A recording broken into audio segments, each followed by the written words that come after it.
Hello students, till now we have studied the first chapter of kinematics, that is motion in a straight line. We have studied about the one-dimensional motion of the object. Now we will start with the next chapter, that is chapter 4, motion in a plane.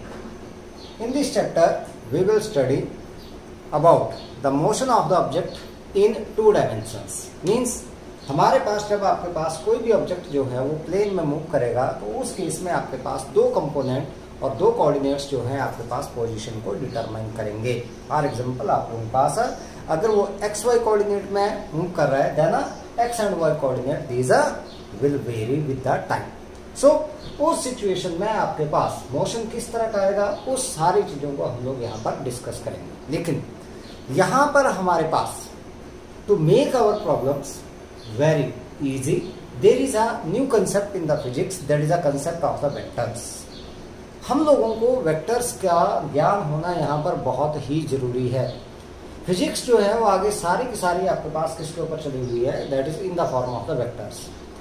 Most of the laws of the physics these are explained in terms of the vectors. आपके पास vectors की form में जो है आपके पास जो laws हैं वो एक्सप्लेन किए गए हैं, क्योंकि आपके पास most of the physical quantities that are the vector quantities. तो इसका मतलब उनका एडिशन है, उनका सब्ट्रैक्शन है, या हम लोग को मल्टीप्लिकेशन करते हैं, कई बार करते हैं, तो हम लोगों को वेक्टर की जो है वो जानकारी होना जरूरी है. क्यों?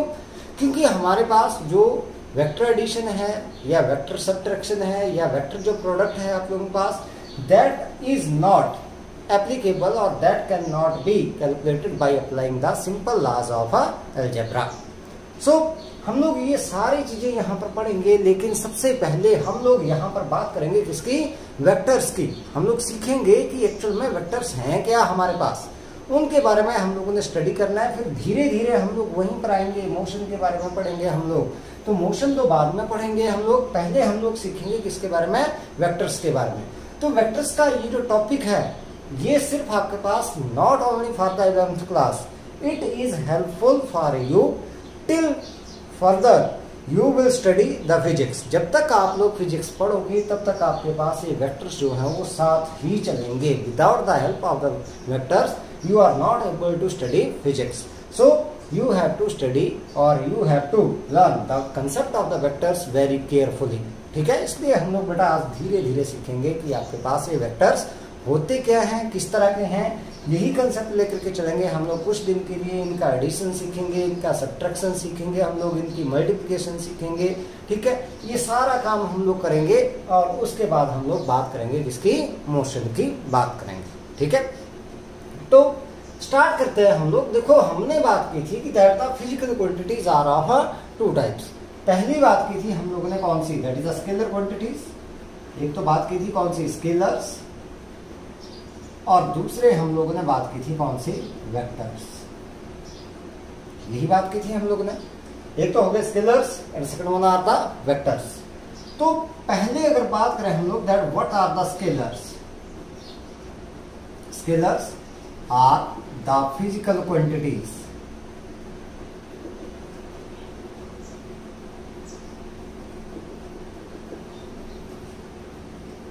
which have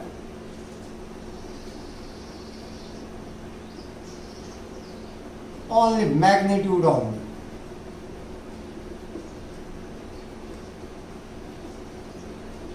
and no direction. मीन्स जो सिर्फ आपके पास जिनका सिर्फ मैग्नीट्यूड है और डायरेक्शन नहीं है उनको क्या बोल दिया हम लोगों ने, that are known as a scalars. अब फॉर एग्जांपल हमारे पास मास है, लेंथ आ गई, टाइम की बात कर ली हम लोगों ने, वर्क की बात कर ली, etcetera. These all are what, these are the scalar quantities. Okay, दूसरा आपके पास वेक्टर्स. वेक्टर्स कौन से आ गए, vectors are the physical quantities which have both magnitude as well as a direction. दोनों आ गई आपके पास. So vectors are the physical quantities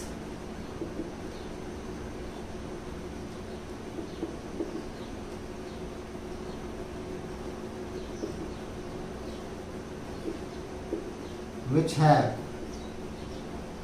both magnitude and direction। इसका मतलब ये दोनों के बारे में हम लोगों को बताता है, एक तो मैग्नीट्यूड और दूसरा साथ में किसको बताता है, डायरेक्शन को। फॉर एग्जांपल हम लोग लेके चले यहाँ पर वेलोसिटी आपके पास आ गया बेटा, एक्सेलरेशन है, फोर्स की डायरेक्शन आती है हमारे पास, कौन सी डायरेक्शन में फोर्स लग रहा है, या हम लोग बात करते हैं मोमेंटम की बात करते हैं, ETC।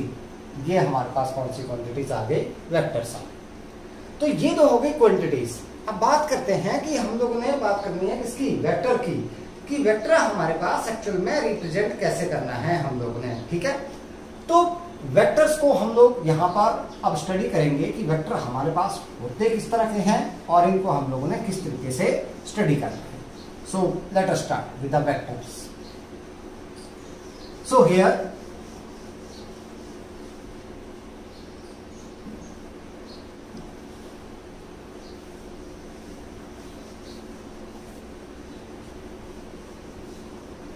वेक्टर को अगर हम लोग ज्योमेट्रिकली रिप्रेजेंट करें, ज्योमेट्रिकली मीन्स आप लोगों को पता ही है, ज्योमेट्रिकली का मतलब होता है बाय यूजिंग द स्केल और by using geometry. Geometry means आप लोगों का स्केल यूज कर लिया, आप लोगों ने पेंसिल यूज कर ली, कोई भी ज्योमेट्री का जो मटेरियल यूज कर लिया उसको बोलते हैं हम लोग ज्योमेट्रिकली, हम लोगों ने क्या कर दिया, उसको रिप्रेजेंट कर दिया। ठीक है, सो वेक्टर, कोई भी जो वेक्टर है आपके पास, हम लोग बात करते हैं वेक्टर। ठीक है, so vector is represented by a straight line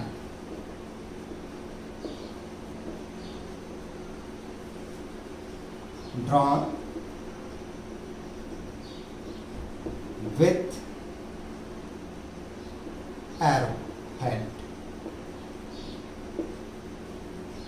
इस तरीके से हम लोगों ने एक स्ट्रेट लाइन खींच दी, ये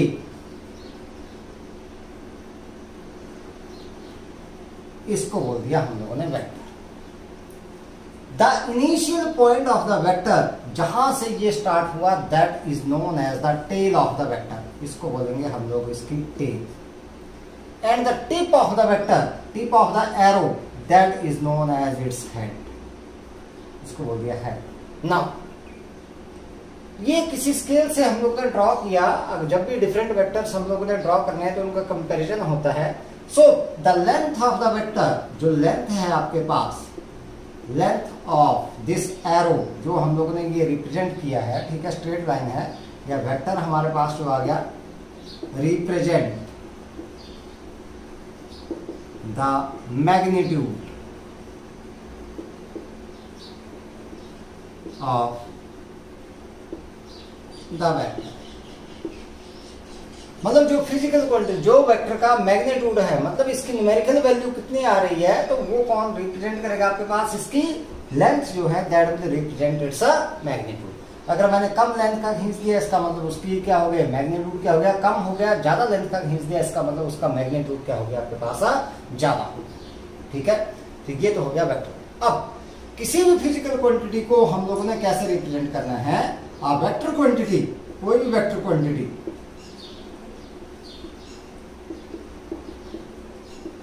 is represented by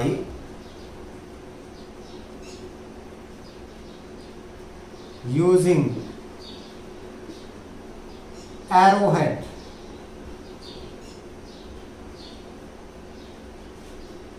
on its symbol। जैसे फॉर एग्जाम्पल वेलोसिटी है, वेलोसिटी को रिप्रेजेंट किया हम लोगों ने v से, v से किया, लेकिन वेक्टर क्वांटिटी है तो ऊपर लगा दिया ये arrow, it represents it's that it is a vector quantity. मैं बात करता हूं एक्सेलरेशन, ए से डिनोट करते हैं हम लोग, ऊपर क्या लगा दिया, ये वेक्टर लगा दिया।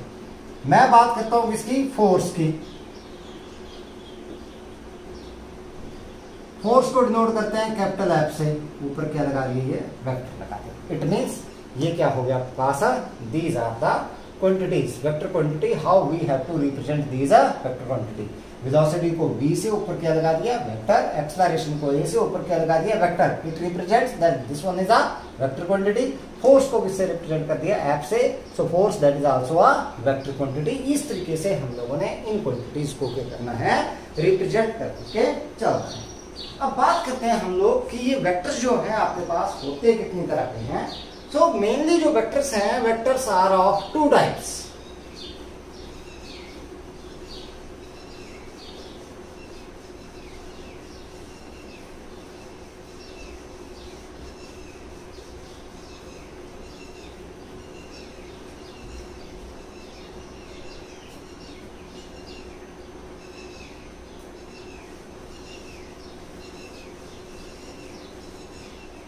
Types of vectors.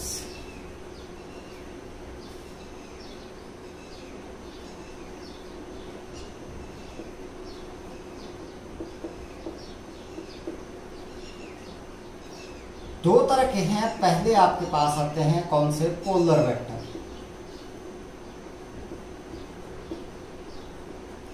और दूसरे आपके पास आते हैं एक्सियल वेक्टर्स।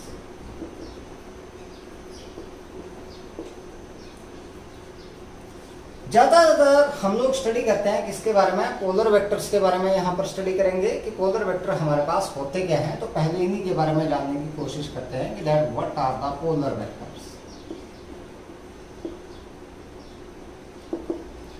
द वेक्टर्स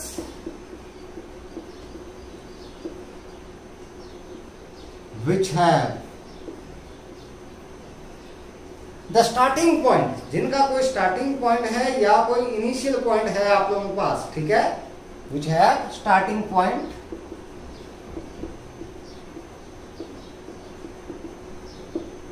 और पॉइंट ऑफ एप्लीकेशन, इसको भी बोलते हैं हम लोग point of application, are called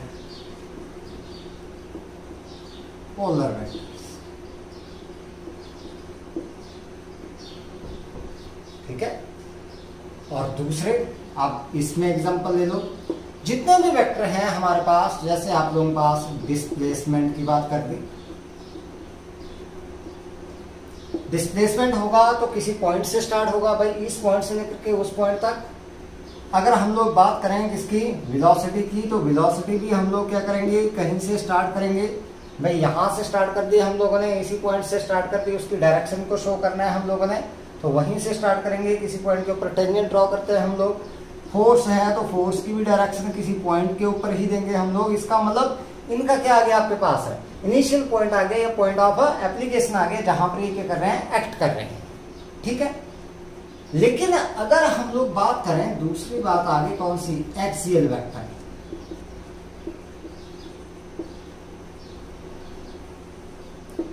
axial का मतलब हो गया अलोंग द एक्सिस। अब ये एक्सिस कौन सी है, एक्सिस ऑफ रोटेशन। इसका मतलब इसमें बॉडी क्या करनी चाहिए आपके पास, रोटेट करनी चाहिए। इसका मतलब आपके पास ये वेक्टर कौन से हुए, these are the vectors which represents the rotational effect. ठीक है, कौन सा आ गया आपके पास, these are the vectors which represents the rotational effect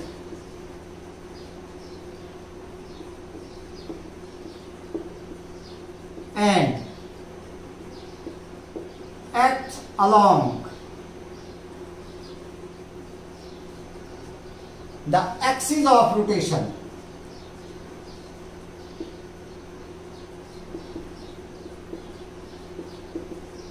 कैसे करेंगे आपके पास, these act along the axis of rotation in accordance with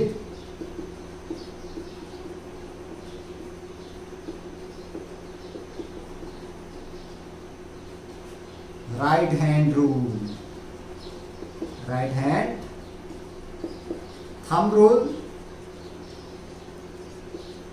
और right hand screw rule।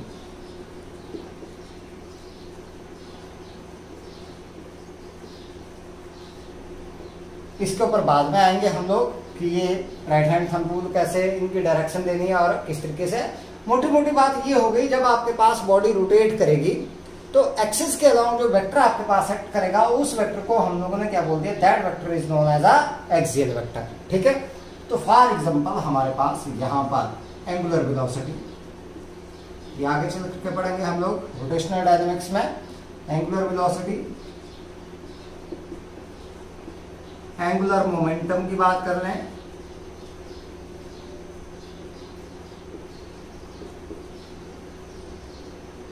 या फिर टॉर्क की बात कर लें, ETC, ये आपके पास सारे के सारे जो वेक्टर्स हैं, these are which were axial vectors. अब बात करते हैं इनकी डायरेक्शन की कि भाई हम लोगों ने डायरेक्शन कैसे देनी है। सीखते हैं इसको कि भाई how we have to give the direction of the axial vectors, किस तरीके से हम लोगों ने इनको रिप्रेजेंट करना है, उसको सीखना है हम लोगों ने। अब तो आप लोगों ने 10th क्लास में मैग्नेटिक फील्ड लाइंस की डायरेक्शन दी थी एक, मैं थोड़ा सा उस कंसेप्ट को लेकर के चलूंगा।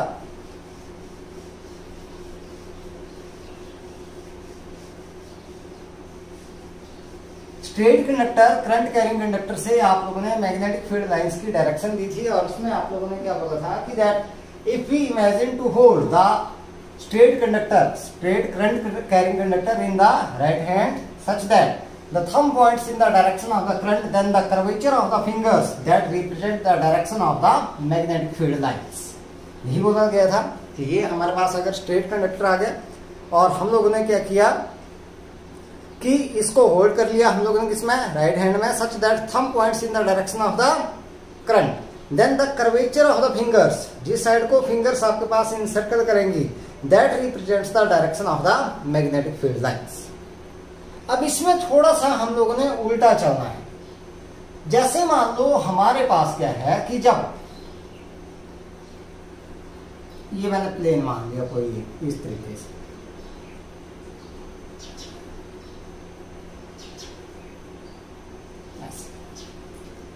मान लो कोई बॉडी रोटेट करेगी आपके पास इस प्लेन में इस तरीके से, ये मैंने मान लिया रोटेशन, और मान लो जो रोटेशन है दैट इज एंटी क्लॉकवाइज, ऐसे घूम रही है इस तरीके से, ऐसे ऐसे इस तरह से, कौन सा आगे, एंटी क्लॉकवाइज। अब एक्सिस ऑफ रोटेशन आ गई, ये इस पॉइंट के अबाउट कर रही है आपके पास, ये आ गई एक्सिस ऑफ रोटेशन, यहां से निकल के ये आपके पास this is the axis of rotation. ठीक है, ये हो गई आपके पास एक्सिस ऑफ रोटेशन। ये डायरेक्शन आ गई आपके पास कौन सी, एंटी क्लॉकवाइज रोटेशन। देख अब इसमें करना क्या है आप लोगों ने कि that keep the thumb of the right hand erect and encircle the fingers, encircles the fingers, then the thumb of the right hand will point in the direction of the axial vector। ठीक है भाई, जो fingers हैं encircle the fingers in the direction of the rotation, in the direction of the rotation of the object। जिस direction में object क्या कर रहा है, रोटेट कर रहा है, उसी डायरेक्शन में फिंगर्स को क्या करना है हम लोगों ने, रोटेट करना है। कर्वेचर जो है that represent the curvature of the finger that represent the sense of the rotation, then the thumb will points in the direction of the axial vector. तो हमारे पास ये एंटी क्लॉकवाइज घूम रहा है, एंटी क्लॉकवाइज घूम रहा है, तो आपके पास इस तरीके से फिंगर इन सर्कल होंगी, ऐसे तो नहीं कर सकते भाई हम लोग, ऐसे होंगी, तो ये थंब किस साइड को आ रहा है, अपवर्ड डायरेक्शन में। It means that this is the direction of the axial vector. कौन सी डायरेक्शन में आ गई, अपवर्ड डायरेक्शन, एक्सियल वेक्टर। ठीक है, ऐसे ही अगर हम लोग मान के चलें कि भाई आपके पास अगर रोटेशन आ गई कैसे, क्लॉकवाइज, देखते हैं अब हम लोग।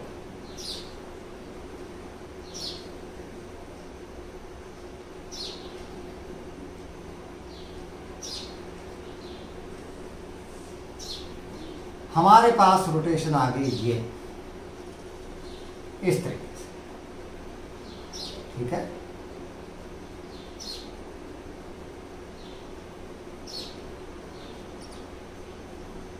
ये एक्सिस आ गई हमारे पास। जैसे अब देखो, फिंगर को इंसर्कल करना है in the sense of the rotation, तो भाई ऐसे तो मैं अब फिंगर को इंसर्कल नहीं कर सकता हूं। कैसे? इस तरीके से नहीं कर सकता हूं, तो क्या करना पड़ेगा? ऐसे करना पड़ेगा हाथ को। तो ऐसे घुमा दिया, मतलब थंब की साइड को आ रहा है डाउनवर्ड डायरेक्शन में, it means that this one is the direction of the axial vector. ये आ गया आपके पास एक्सियल वेक्टर। ठीक है, इसको मैं लिख दिया एक्सिस ऑफ रोटेशन।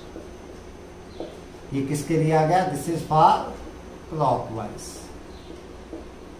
रोटेशन। ठीक है, एंटी क्लॉकवाइज के लिए आपके पास क्या आएगा? अपवर्ड आएगा, और क्लॉकवाइज के लिए क्या आएगा आपके पास? डाउनवर्ड डायरेक्शन में इसकी एक्सियल वेक्टर की direction.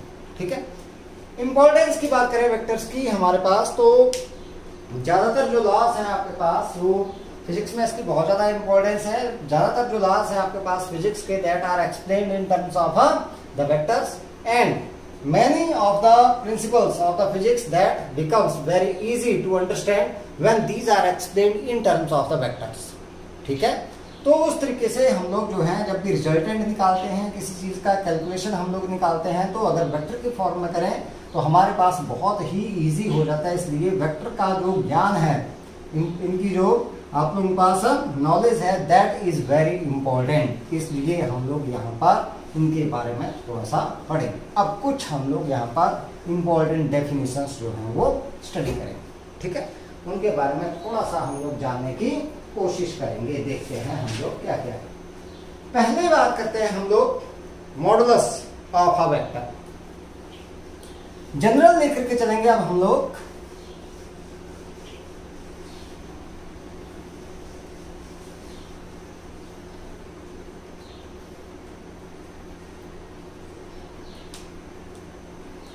First one,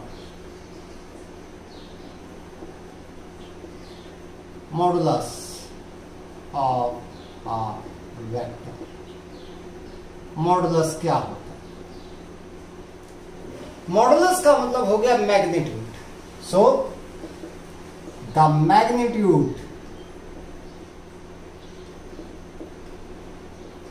of a vector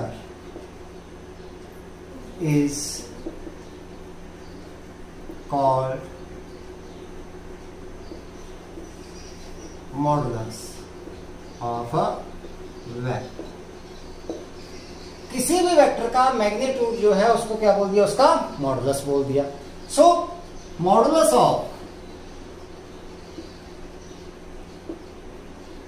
vector ए, मैंने जनरल ले लिया कोई वेक्टर ए, इज, या तो मैं इसको लिख दूं सिंपली ए, और मैं इसको लिख दूं एस। इस या तो ए, ये सीधा हटा दो आप लोग ऊपर से, या फिर वेक्टर रहने दो और साथ में क्या लगा दो? मॉड लगा दो, तो भी आप लोगों के पास क्या बन गया? ये मॉडुलस।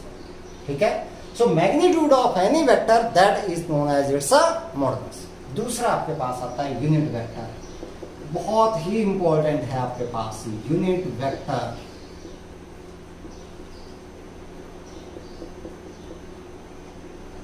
क्या यूनिट वेक्टर जब भी हम लोग डिफाइन करेंगे, किसी गिवन वेक्टर का डिफाइन करेंगे। ठीक है, सो यूनिट वेक्टर, यूनिट का मतलब हो गया जिसका मैग्नीट्यूड क्या हो? यूनिट हो। अब वेक्टर है तो इसका मतलब इसकी डायरेक्शन भी होगी, तो इसका मतलब ये कोई एक ऐसा वेक्टर है जिसका मैग्नीट्यूड कितना है? 1। यूनिटी, यूनिटी, यूनिट का मतलब हो गया यूनिटी, यूनिटी का मतलब क्या होता है? 1। ठीक है, so unit vector of a given vector is a vector of unit magnitude and same direction, या ऐसा बोल सकते हैं act along same direction as that of given vector. Act along same direction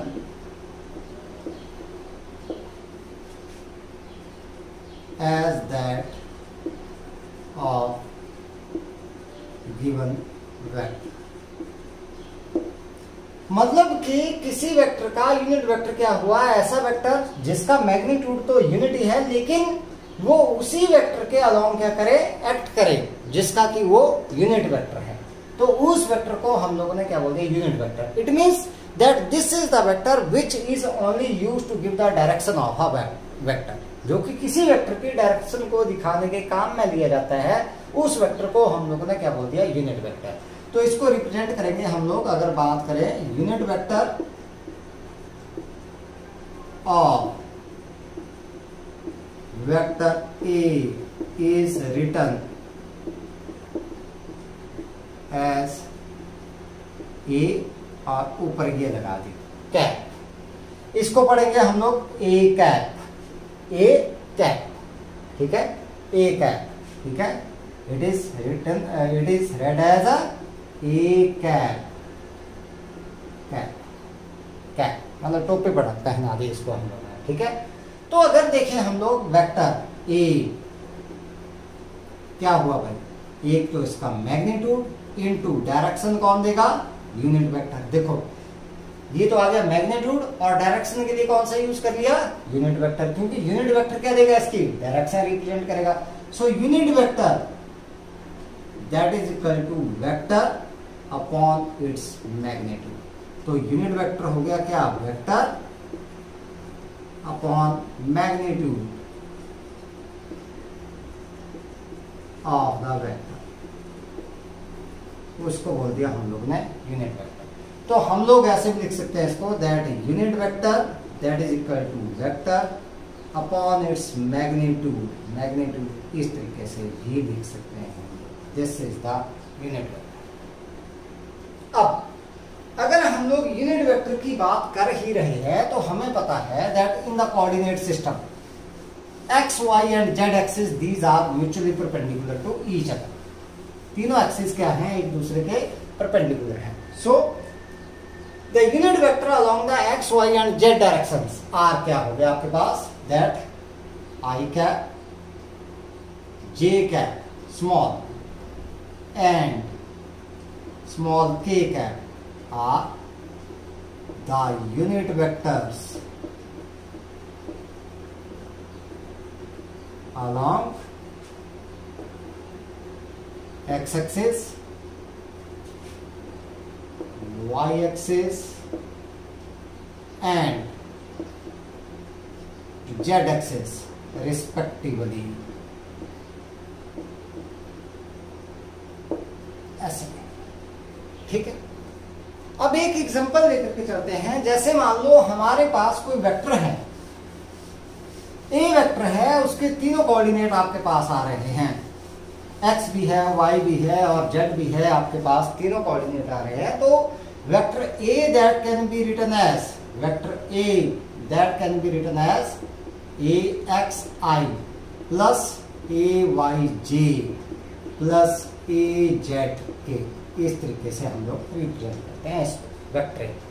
तो इसका मैग्नीट्यूड अगर निकालें हम लोग, तो बेटा ऐसे निकालते हैं, ए एक्स का स्क्वायर प्लस ए वाई का स्क्वायर मैग्नीट्यूड का प्लस ए जेड का स्क्वायर अंडर द रूट। ये बाद में सीखेंगे हम लोग, इसी चैप्टर में सीखेंगे कहाँ से आता है, लेकिन अभी थोड़ा सा मैं यूनिट वेक्टर निकालना सिखाऊंगा आप लोगों को। एक एग्जाम्पल लेकर के चलेंगे हम लोग, उसके लिए मैं आप लोगों को बता रहा हूँ। इस तरीके से हम लोगों ने क्या करना है, इसका मैग्नीट्यूड निकालना, ठीक है। तो हमारे पास जैसे मान लो एक क्वेश्चन है that find the unit vector of, find the unit vector of this vector A is equal to 3i minus 2j plus k, ऐसे बोल दिया हमारे, ठीक है। तो मैं इसका पहले देखो, यहां पर अगर मैं सोल्यूशन की बात करूं तो a आपके पास दे रखा है कितना, 3i minus 2j plus k, यही दिया हुआ। पहले मैं निकालू इसका मैग्नीट्यूड, क्या करूंगा, 3 का स्क्वायर प्लस माइनस 2 का स्क्वायर। ध्यान दें यहां पर माइनस नहीं लगाना है, माइनस इसका मैग्नीट्यूड कितना है -2 का स्क्वायर प्लस इसका आ गया 1 का square under the root. So this a that is equal to 9 plus 4 plus 1 that is equal to under root 14। So unit vector क्या होता है हमारे पास? Unit vector that is equal to vector upon its magnitude, magnitude 1 के बराबर। तो हमारे पास क्या गया? That is 3i minus 2j plus k upon under root 14। This is the unit vector of a vector A. इस तरीके से हम लोग क्या करेंगे? यूनिट वेक्टर निकालेंगे। ठीक है, अब बात करते हैं हम लोग अगला वेक्टर देखते हैं। अगला देखते हैं हम लोग नेक्स्ट वन आता equal vectors. Third one point के ऊपर आते हैं हम लोग equal vectors.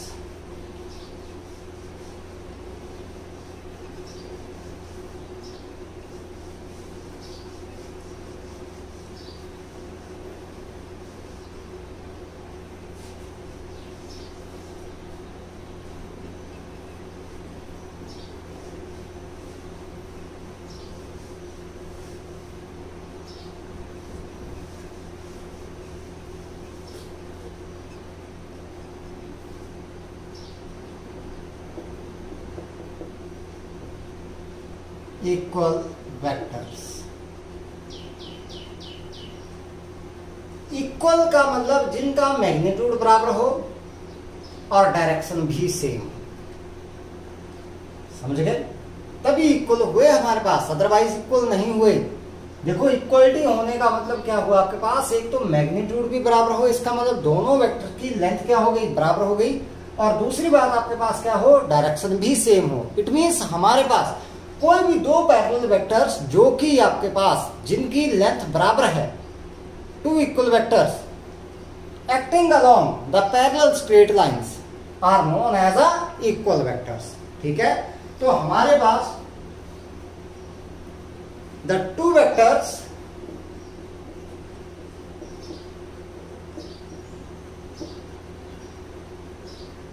Are said to be equal vectors. पहली कंडीशन क्या है? अगर उनका मैग्नीट्यूड क्या हो? बराबर हो। ठीक है, दो वेक्टर हमारे पास इक्वल वेक्टर्स कब आएंगे? If they have equal magnitude and a same direction. ठीक है, if they have equal magnitude and same direction.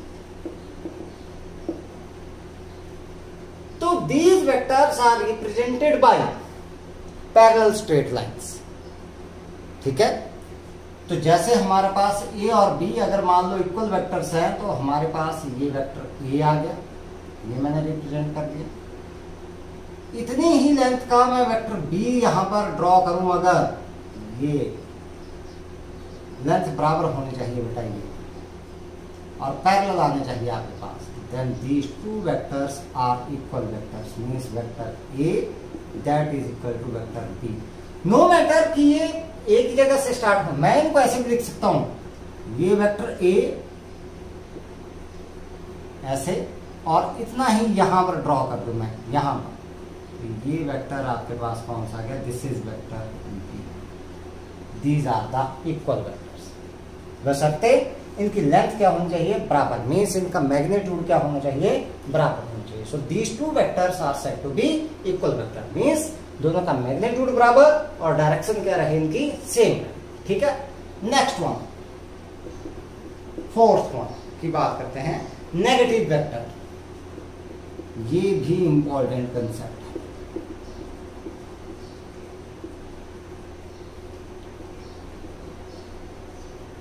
Negative vector भी किसी वेक्टर का ही हम लोग डिफाइन कर सकते हैं। So negative vector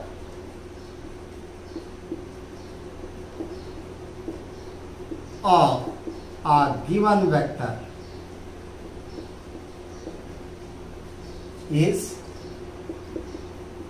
a vector of same magnitude, magnitude क्या आ गया, सेम आ गया, but acts in opposite direction of a given vector. किसी भी गिवन वेक्टर का नेगेटिव वेक्टर वो हुआ जिसका मैग्नीट्यूड तो उसी वेक्टर के बराबर है लेकिन डायरेक्शन क्या हो गई, बिल्कुल अपोजिट हो गई। तो जब डायरेक्शन अपोजिट हो गई तो उसको क्या बोल दिया, क्योंकि डायरेक्शन आ गई रिवर्स, तो रिवर्स में हम लोगों ने क्या साइन लगा दिया, नेगेटिव। यहां पर नेगेटिव रिप्रेजेंट करेगा किसको, डायरेक्शन को। तो हमारे पास that is a negative vector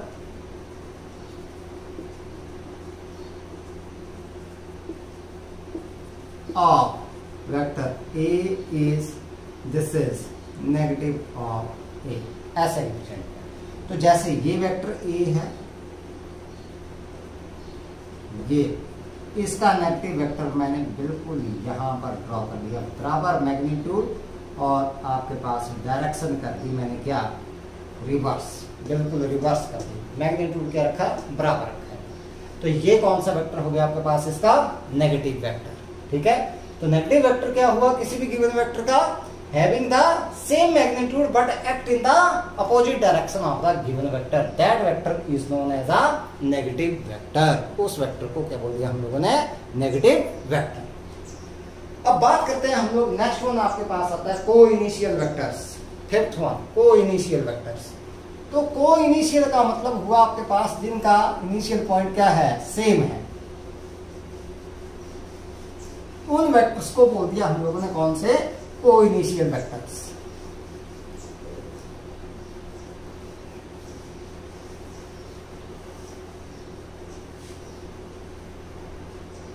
तो समझते हैं इस कंसेप्ट को भी।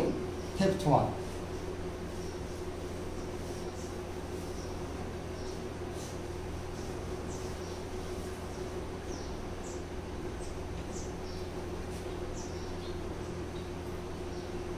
को initial vectors, the vectors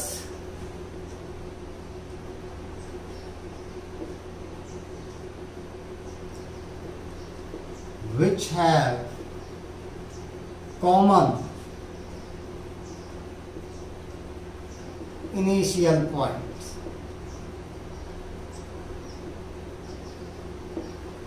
are called coinitial vectors.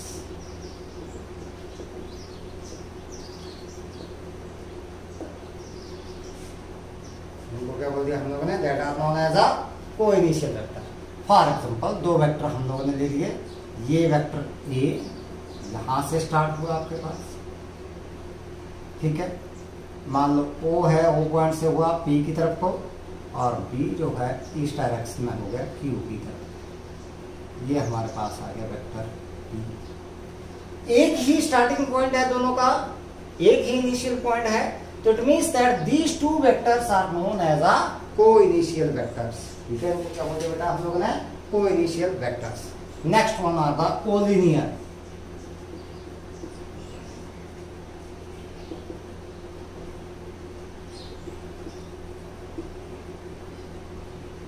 ठीक है, collinear vectors.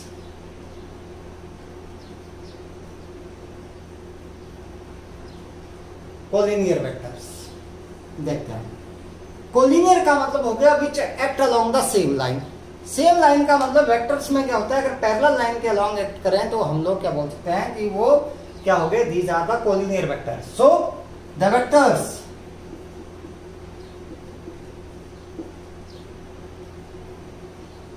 having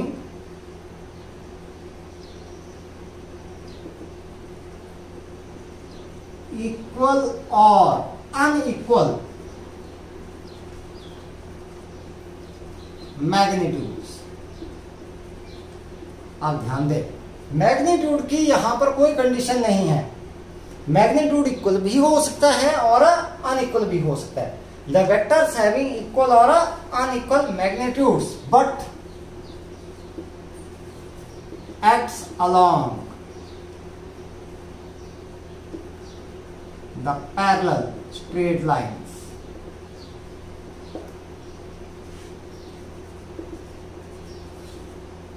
are called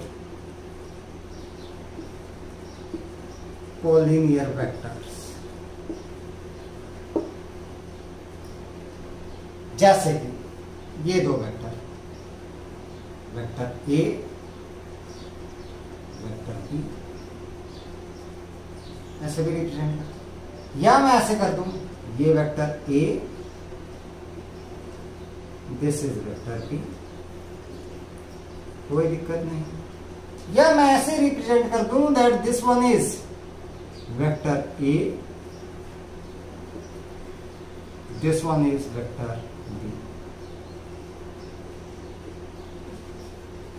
parallel होने चाहिए आपके पास, यहां पर ये स्ट्रेट लाइन, स्ट्रेट, बिल्कुल स्ट्रेट, ठीक है बेटा, इस तरह से, ठीक है।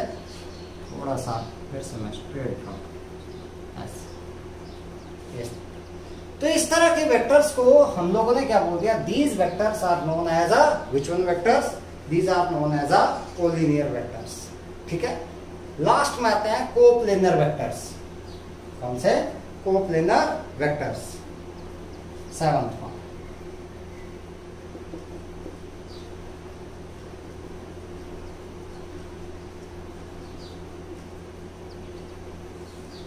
The vectors which act in the same plane, जो सेम प्लेन में एक्ट करें उनको क्या बोल दिया हम लोगों ने, coplanar vectors. So the vectors which act in same plane, that are known as a coplanar. For example, ये वेक्टर A आपके पास आ गया, this is vector B, this is vector C,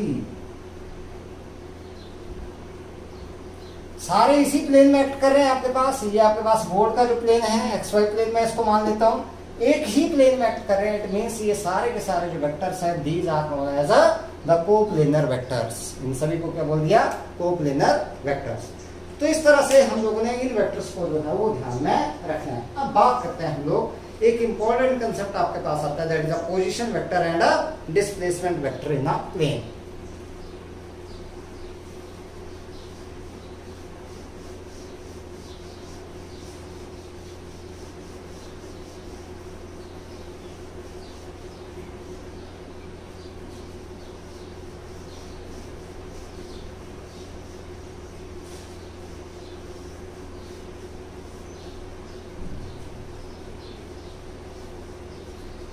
So let us start. Position vector and displacement vector in a plane. समझते हैं हम लोग इसको क्या है। मोशन से समझेंगे हम लोग इसको, मोशन ऑफ ऑब्जेक्ट से।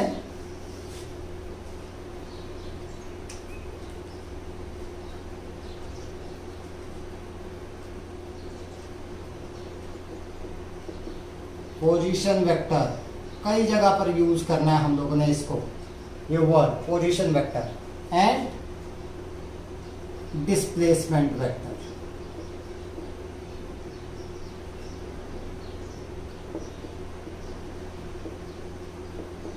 इन आ प्लेन। देखते हैं हमारे पास क्या है। Consider the motion of an object in XY plane with origin O। हमने क्या किया, किसी ऑब्जेक्ट का मोशन जो है वो XY प्लेन में कंसीडर कर लिया विद ओरिजिन O।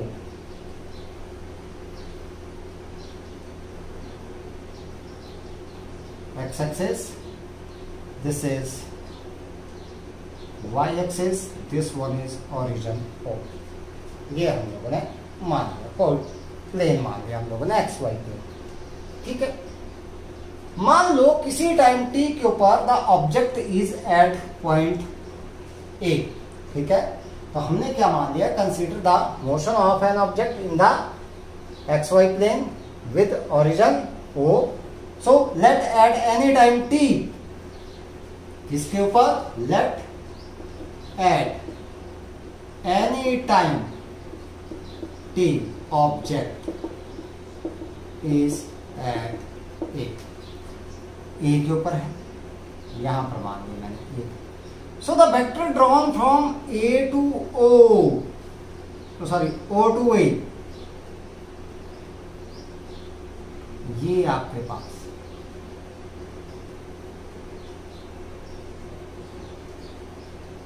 दस यहां तक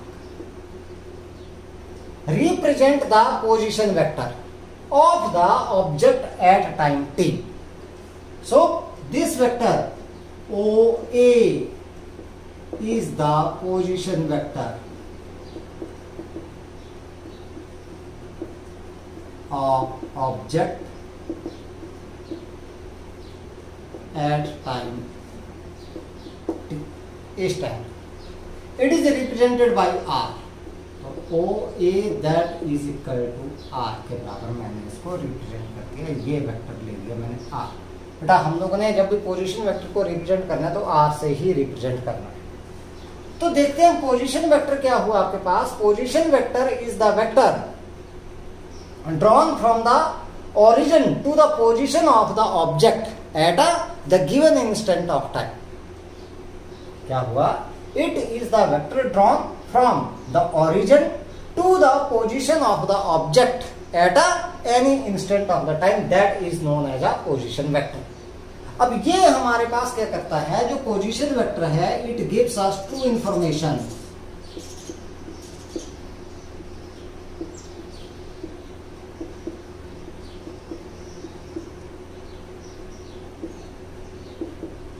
पहला आपके पास क्या है, straight line distance of the object from the origin, origin से इसकी स्ट्रेट लाइन डिस्टेंस कितनी है, देखो स्ट्रेट देखा है हम लोगों ने, तो पहला इसने क्या बताया, that is a straight line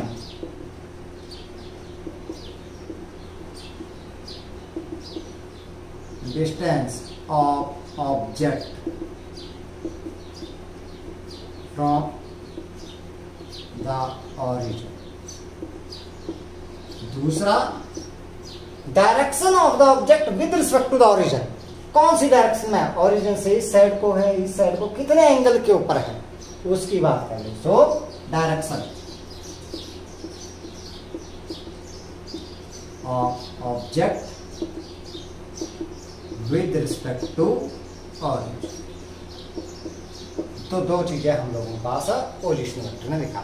तो पोजीशन वेक्टर एक्चुअल में क्या हुआ, किसी भी इंस्टेंट ऑफ टाइम के ऊपर जब हम लोग ओरिजिन से उस पोजीशन तक का एक वेक्टर ड्रॉ कर देते हैं, तो उस वेक्टर को क्या बोल दिया हम लोग ने, उस टाइम के ऊपर उस ऑब्जेक्ट का पोजीशन वेक्टर बोल दिया। ठीक है।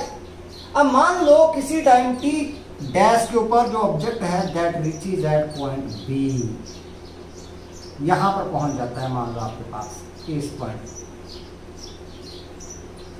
और मान लो ये OB आपके पास एक नया वेक्टर आ जाता है at time t dash, object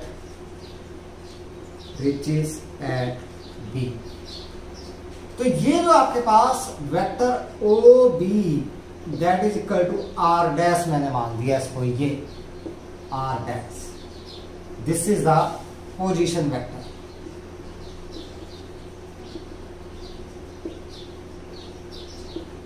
at time t dash, ये टाइम। अब इन द टाइम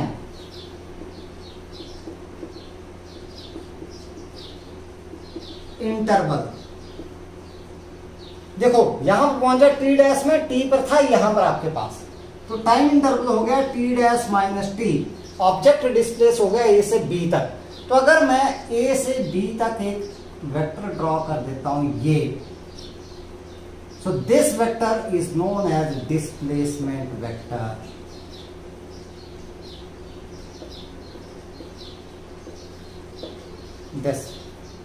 इसको क्या बोल दिया, डिस्प्लेसमेंट।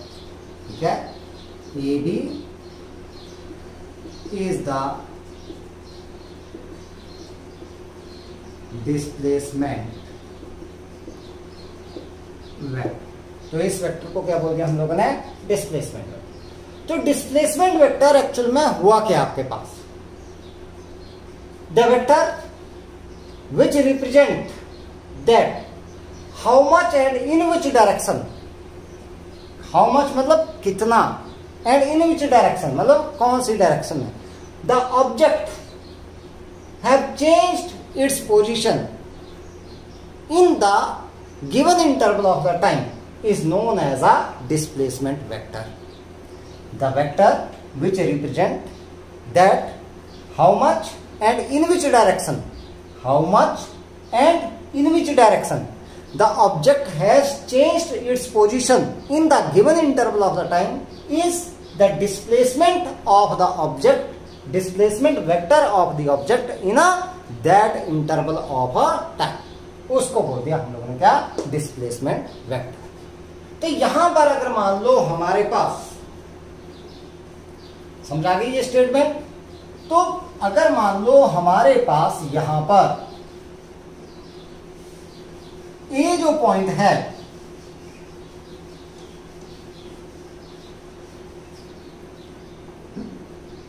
दिस वन ए के कोऑर्डिनेट है मान लो एक्स वाई और बी के कोऑर्डिनेट है एक्स डैश वाई डैश। ए के कोऑर्डिनेट मैंने मान लिए एक्स वाई और बी के मैंने मान लिए एक्स डैश वाई डैश, ये कोऑर्डिनेट्स मैंने मान लिए। तो मैं अगर बात करूं vector O A that is equal to vector R that is equal to X I, unit vector लगाऊंगा, प्लस वाई जे, ऐसे लिखते हैं इसको। जब भी वेक्टर लिखना है कोऑर्डिनेट्स के टर्म में प्लस कर देते हैं बेटा उनको, और साथ में क्या लगा देते हैं, यूनिट वेक्टर लगा देते हैं हम लोग, ठीक है। और ओ बी आर डैश क्या कोऑर्डिनेट है, एक्स डैश, और साथ में एक्स डायरेक्शन में यूनिट वेक्टर क्या है, आई, प्लस वाई डैश कोऑर्डिनेट हो गया और यूनिट वेक्टर क्या हो गया, जे हमारे, यही आ।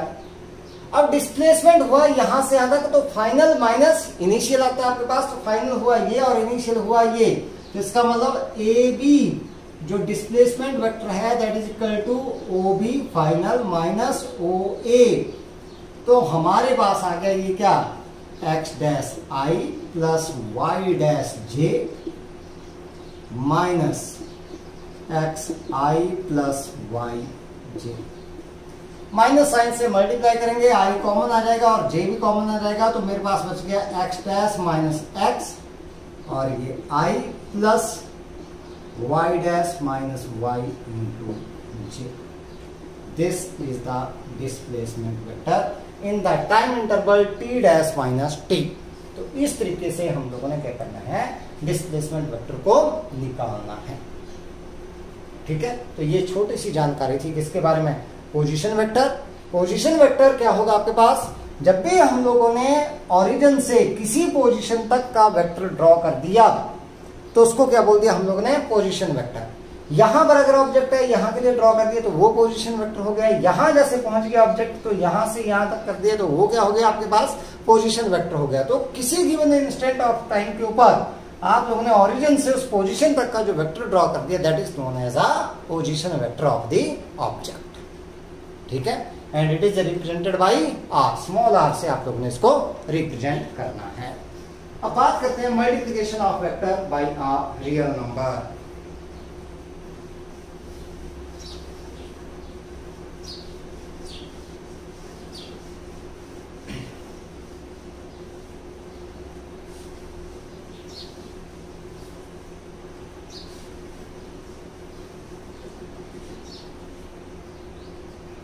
देखते हैं इसमें क्या है,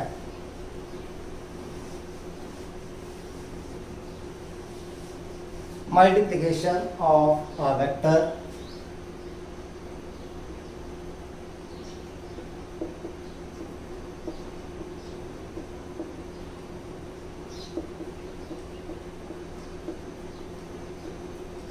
by a real number. 10th class में आप लोगों ने मैथमेटिक्स में रियल नंबर्स पढ़े हैं, ठीक है। Real number that may be positive it may be negative, कैसा भी आ सकता है आप लोगों के पास। ये आप लोगों के पास फ्रैक्शन में भी हो सकते हैं, अंडर रूट में भी आप लोगों के पास आ जाते हैं, ठीक है। तो कॉम्बिनेशन आप लोगों के पास ये आ जाता है किसका, भाई सारे नंबर्स का जो आपके पास नेचुरल नंबर्स आ गए, इंटीजर्स आप लोगों के पास आ गए, या फ्रैक्शंस आप लोगों के पास आ गए, या फिर आप लोगों के पास स्क्वायर रूट में जो नंबर आ गए, वो सारे के सारे नंबर्स क्या आ जाते हैं आपके पास, that are known as a real numbers. ठीक है। सो यहां पर देखते हैं हम लोग दैट जब हम लोग क्या करेंगे, किसी वेक्टर को मल्टीप्लाई करेंगे, the multiplication of a vector, the multiplication of a vector A with a real number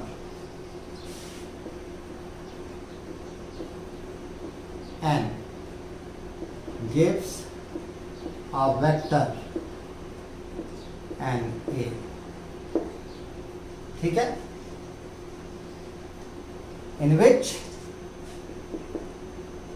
in this the magnitude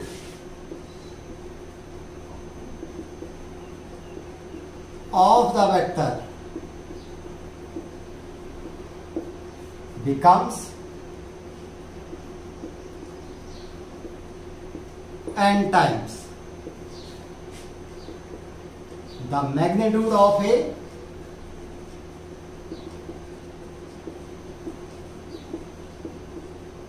and its direction is same or opposite to A depending on the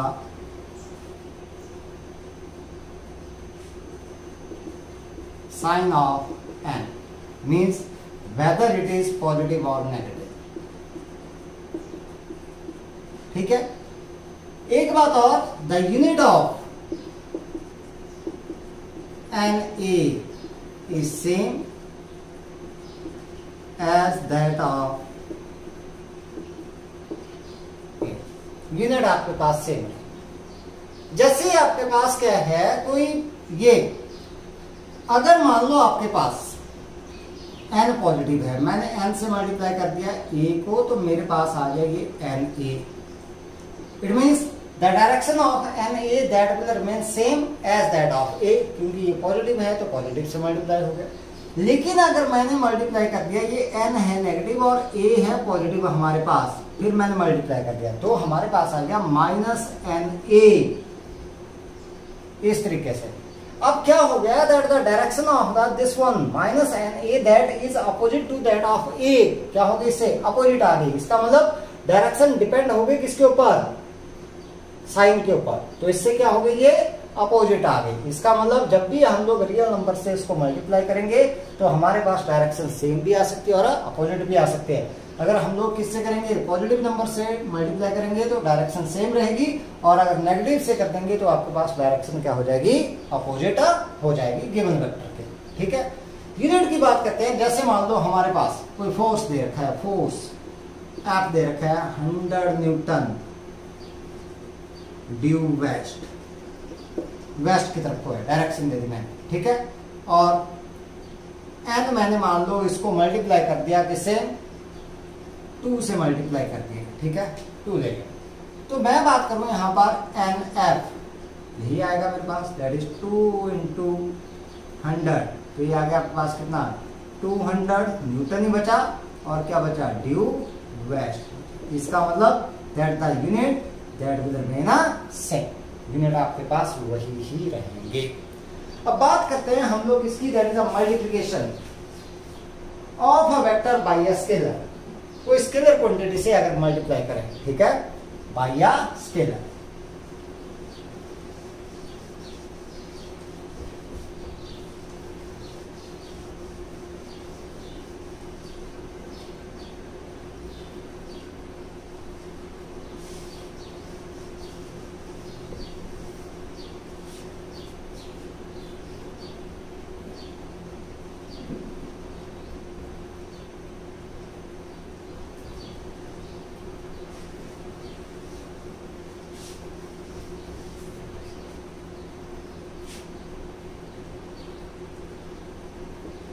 this is quantity, scalar आपके पास quantity आती है, ठीक है। When a vector A is multiplied by a scalar S, then it becomes a vector SA in which the magnitude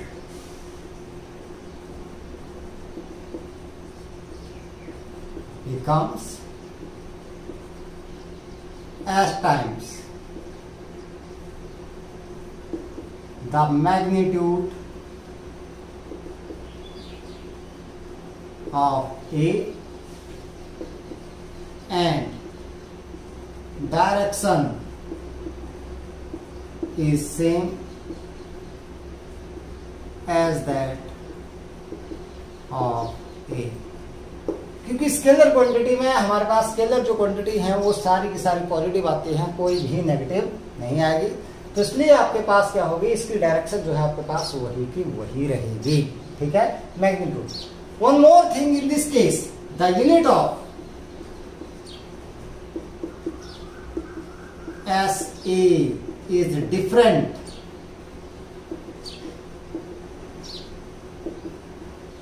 from unit of A, ये ध्यान दें। अब यहाँ पर यूनिट हो गए डिफरेंट, ठीक है, यूनिट क्या हो गए यहाँ पर अलग आ गए। अब बेटा यहाँ per unit is a different, ठीक है। फॉर एग्जांपल हमारे पास मान लो कोई स्केलर आपके पास, स्केलर मैंने मान लिया टाइम 10 सेकेंड मान लिया हम लोगों ने, ठीक है, और जो वेक्टर है वो मैंने मान लिया फोर्स, मान लिया 100 न्यूटन, ड्यू वेस्ट ही मान लेते हैं, कोई बात नहीं, जो पहले माना था वही मान।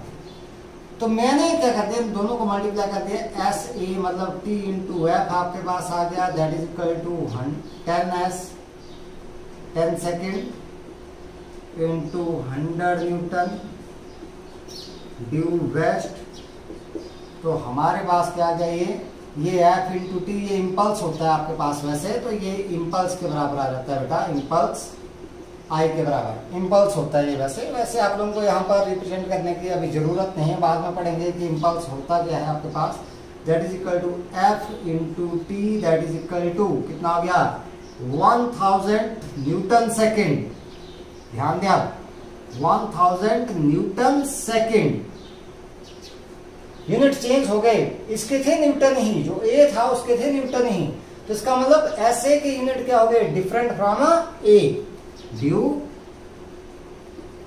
वेस्ट, डायरेक्शन वही ही रहेगी आपके पास, ठीक है। अब बात करते हैं हम लोग यहाँ पर बहुत ही इंपॉर्टेंट कंसेप्ट की, that is the resultant vector. Resultant vector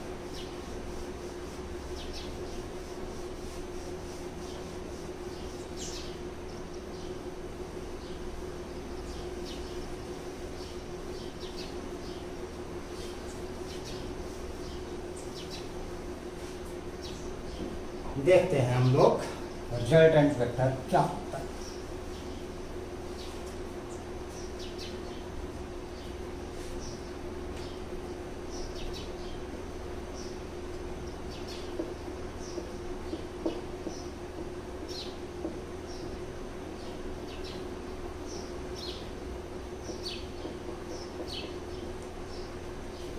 resultant vector हम लोग निकालते हैं दो या दो से ज्यादा वेक्टर्स का।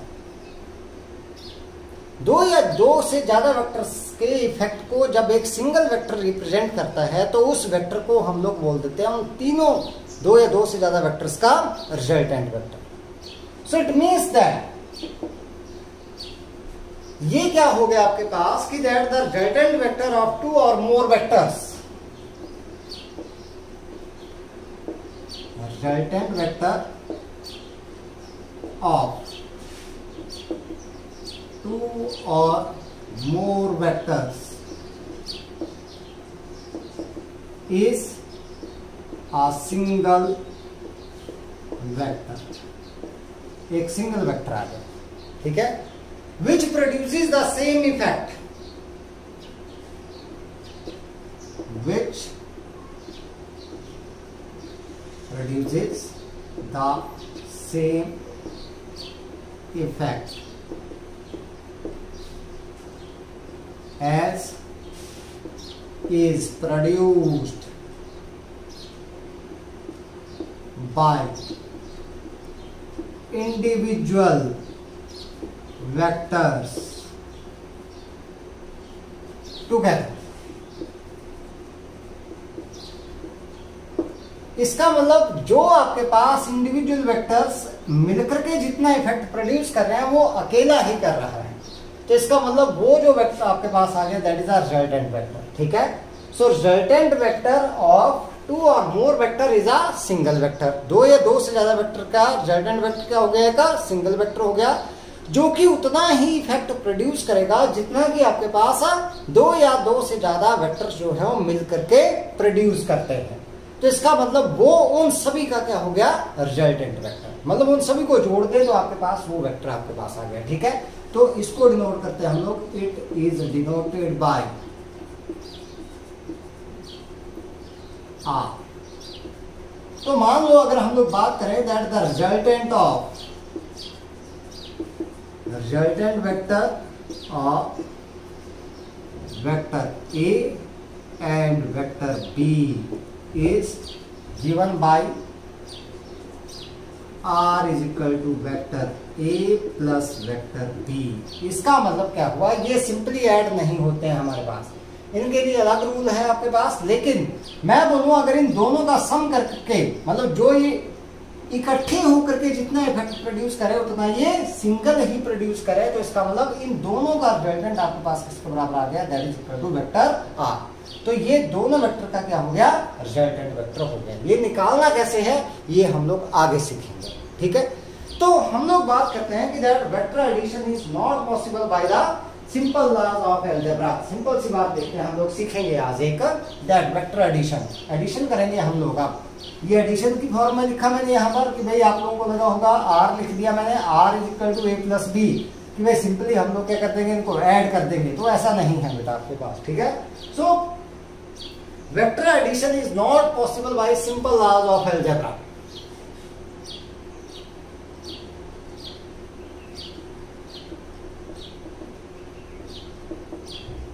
Not possible by simple laws of algebra। देखते हैं कैसे। ये मान लो आपके पास, ये मैंने डायरेक्शन मान दी, this is north, this is south, this is east, this is west. Any person, कोई भी है आपके पास, ये स्टार्ट होता है किसी पॉइंट से P से, ये पॉइंट P आ गया, यहां पर it displaces 4 metre towards east, Q mark, then the displacement of the object towards the north, S मान लिया मैंने, that is 3 metre. Now the displacement of the object in the given time, ये यहां तक पहुंच गया आपके पास, इनिशियल पोजीशन थी यहां पर, चला ये कैसे ऐसे गया और यहां से परपेंडिकुलर आया यहां। अब डिस्प्लेसमेंट में निकालूं तो सिंपल लॉज ऑफ अलजेब्रा अगर मैं लिख दूं इसको कि भाई हमारे पास आ गया था PQ that is equal to PQ that is equal to किसके बराबर था, दैट इज 4 मीटर, किस साइड को, ड्यू, किस साइड को, ईस्ट, ये लिखा था मैंने, और QS that is equal to कितना, 3 मीटर ड्यू नॉर्थ। तो मैंने लिख दिया कि भाई हमारे पास जो डिस्प्लेसमेंट है PS R के बराबर यही आएगा, रिजल्टेंट यही हुआ इन दोनों वेक्टर्स का, यही आया आपके पास, डिस्प्लेसमेंट तो यही आएगा। So displacement PS that is equal to QS plus sorry PQ plus this one, PQ plus QS, लेकिन अगर मैं इनको सिंपली जोड़ दूं, ऐसे जोड़ दूं, तो मेरे पास आ रहा है ये 4 + 3 that is equal to 7, but this is wrong. ये थोड़ी है, हमारे पास तो स्ट्रेट लाइन डिस्टेंस निकलेगा डिस्प्ले, तो इसका मतलब सिंपल लॉज ऑफ अलजेब्रा नहीं निकाल सकते हैं, ये रिजल्टेंट नहीं निकलेगा हमारे पास, क्योंकि आर लिखा था हम लोगों ने r = a + b, ऐसे नहीं आएगा। तो हम लोग क्या करेंगे, यहाँ पर भाई यही लाइन निकालनी है हम लोग ने, ये निकालनी है, तो सिंपल लॉज ऑफ अलजेब्रा नहीं लगाए हम लोगों ने। यहाँ पर क्या करेंगे, पाइथागोरस थ्योरम लगाएंगे हम लोग, देखते हैं क्या लगेगी आपके पास। तो PS का मैग्नीट्यूड निकालेंगे पहले, मैग्नीट्यूड निकालेंगे, वेक्टर हटा दिए मैंने, यहाँ पर सिर्फ क्या निकाला, मैग्नीट्यूड निकाला, तो मेरे पास आ गया PS that is equal to PQ² + QS² under the root this one. So PS that is equal to 4² + 3² under the root. So PS that is equal to the 9 plus this is 16 plus 9 that is equal to 25 under the root. So PS that is equal to 5 metre. अब ये आ गया magnitude, इतना आ गया ये 5 metre, ये तो आ गया magnitude. अब डायरेक्शन निकालनी है ये वाली, भाई इसके साथ, ईस्ट के साथ कितने डायरेक्शन में है, किस साइड को, नॉर्थ की तरफ को है, ईस्ट से किस साइड को गया, ये नॉर्थ की साइड को गया। डायरेक्शन निकालनी है तो डायरेक्शन देगा tan of theta that is equal to perpendicular upon base that is 3/4। So theta is equal to tan inverse 3/4 ऐसे। So displacement is 5 metre at angle theta is equal to tan inverse 3/4, ठीक है, towards north with the east, towards north with the east. तो इसका मतलब हम लोग जो है वो वेक्टर्स को सिंपली ऐड नहीं कर सकते हैं by applying the simple laws of algebra. तो हम लोगों के पास यहाँ पर रूल्स आते हैं, that is rules for the vector addition, तो उनको हम लोग सीखेंगे। अभी हम लोग वेक्टर एडिशन ही स्टार्ट करेंगे कि वेक्टर्स को हम लोगों ने किस तरीके से जोड़ना है, how we have to add the vectors, vectors को हम लोगों ने किस तरीके से ऐड करना है, उनको सीखेंगे हम लोग। डिफरेंट लॉज हैं जो आपके पास जिंदगी भर काम आएंगे, जब तक आप लोग फिजिक्स पढ़ोगे तब तक आपके पास काम आएंगे। That is how to find out the resultant of the vectors, किस तरीके से आप लोगों ने रिजल्टेंट फाइंड आउट करना है वेक्टर्स का, वो आप लोगों के पास काम आएंगे। तो वो हम लोग नेक्स्ट लेक्चर से जो है वो स्टार्ट करेंगे, that how we have to find out the resultant of the vectors, ठीक है। अभी दिमाग में बैठ गए तो बैठ गए आप लोगों के पास, फिर मौका नहीं है सीखने का बेटा। तो इसलिए इन चीजों को आप लोगों ने ध्यान से सीखना है। अभी सिंपली आप लोगों ने वेक्टर्स किस तरह के हैं, क्या वेक्टर्स होते हैं आपके पास, और रिजल्टेंट वेक्टर आप लोगों के पास क्या है, ये तो आप लोगों ने देख ही लिया। पोजीशन वेक्टर क्या है, डिस्प्लेसमेंट वेक्टर क्या है, यूनिट वेक्टर के ऊपर खास करके ध्यान देना, और नेगेटिव वेक्टर आप लोगों के पास क्या होता है, और मैग्नीट्यूड आप लोग किस तरीके से निकालते हैं, वो आप लोगों ने यहाँ पर थोड़ा सा सीखना है, ठीक है। तो आज के लिए इतना ही है, अच्छे से पढ़ाई करनी है। All the best.